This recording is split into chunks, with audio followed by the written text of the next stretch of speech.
Hello guys, welcome back to Trading for Beginners, and in this video I am going to talk about how can you switch your accounts into Binance. So without any further ado, let's dive right into this exciting video.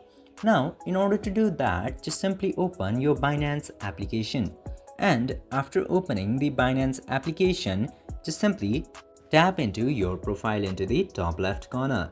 Tap there and then tap to your current profile. Now, after tapping into your profile, you will get to see this switch account option.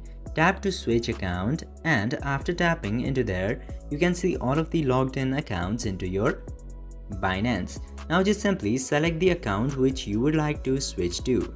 And after selecting the account, your account will successfully be switched. I hope this video was helpful for you.